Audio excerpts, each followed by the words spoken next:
The rear end of the tanker truck ruptured, spilling gasoline on Connecticut Interstate 91. After foaming down the highway, the police chief said, in his words, it's a miracle that truck didn't explode. Most inspections of military installations are announced, but occasionally, due to unusual circumstances, the inspection comes as a surprise. And even more surprising is what is found. Maggie Rice reports from Mountain Home Air Force Base. Guns and drugs found in a routine inspection of enlisted men's dorms at Mountain Home Air Force Base caused a shakedown and the search of 500 rooms. The shakedown was prompted by the accidental discharge of a hunting rifle in a dormitory room. No one was injured in the incident. 31 weapons were confiscated in the shakedown from 23 persons. Along with rifles and handguns, searchers found stilettos, switchblades, and a sawed-off pool cue. All weapons are supposed to be kept in an armory. One room yielded searchers $500 worth of marijuana, and marijuana residue was found in a number of other rooms. Before a search can be done in a civilian home, there must be probable cause or a search warrant, but this doesn't necessarily apply to military dorms. Enlisted men who lives in dormitories on a military installation are subject to inspections and searches of their quarters at any time, basically. By living in a dormitory, and by being a member of the military, certain of their rights to privacy are, diminished. Hume said that the purpose of the shakedown was to seize illegal items, but that criminal action can't be taken as a result.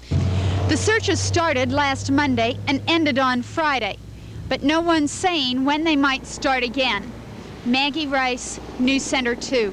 Iran faces another crisis today. The Prime Minister says he's canceled his peace mission to Paris. Within hours of that announcement, angry mobs rushed into the streets of the capital city and showered an army general's car with rocks. The mob then beat him senseless and killed him by cutting his throat. Unfortunately, the mood was somewhat lighter in Washington, D.C. tonight. The casual Carter White House put on its best and laid out the good silver in honor of Chinese Vice Premier Deng Xiaoping. Susan Spencer was there. Former President Richard Nixon, who opened the first door to China, was among the first of the guests to arrive tonight for the state dinner in honor of Vice Premier Deng Xiaoping. The exclusive guest list of 140 also included former Secretary of State Henry Kissinger, selected members of Congress, a scattering of businessmen and scientists, and actress Shirley MacLaine. Following an elaborate dinner of stuffed veal and seafood and California champagne, President Carter rose to toast Deng, the first leader of the People's Republic of China ever so honored in the White House. This house belongs to all Americans. People who are firmly dedicated to a world of friendship and peace. And Vice Premier Deng, on behalf of all Americans, I welcome you here to our house. Deng responded in Chinese that normalization was good for both countries, that it would improve the chances for world peace. But there was little peace in Lafayette Park across the street from the White House, where 500 members of the pro-Maoist Committee for a Fitting Welcome demonstrated. There was scuffling, police said the demonstrators attacked, and before it was over, 69 people were arrested, 19 taken to the hospital. It's doubtful the Chinese saw any of that. They were whisked off to the Kennedy Center for a quickie lesson in American culture, a lesson including performances by pianist Rudolph Serkin, John Denver, and members of the cast of the musical, Eubie. Susan Spencer, CBS News, Washington.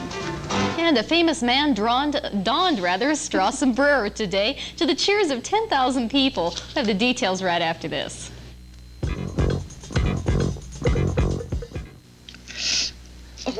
What's wrong, Grandma? Can't you cut my paper doll? Not that well. My arthritis really hurts. What does arthritis feel like? Miserable. The pain feels like a toothache. When pain strikes you, rub on Mentholatum Deep Heating Rub. Its soothing heat temporarily relieves minor arthritis pain. How'd you feel now, Grandma? Good enough to do this. When pain strikes you, strike back with Mentholatum Deep Heating Rub or extra strength lotion. Listen, do you recognize who this is?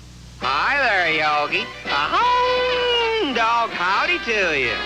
Who's that, Yogi? The president? No, not the president. It's Huckleberry Hound. Thanks. I knew it was the president. The president of the Huckleberry Hound Fan Club.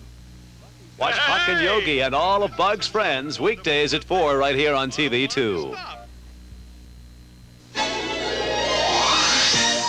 coming on bigger, brighter, better. Whenever you're looking, we're cooking.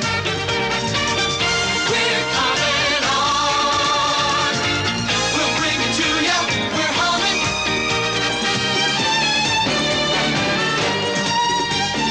Sorry, Sarge. I thought that was my horn. We're coming on. An extremely emotional question is now being studied by the Idaho Supreme Court. Does epilepsy make a person unfit to be a parent? Pat Costello reports. Moy claims she only has seizures at night when she's asleep, and yet 3rd District Judge Gilbert Norris ruled although she is an intelligent, loving, capable mother, her disease prevents her from properly caring for her 2 children.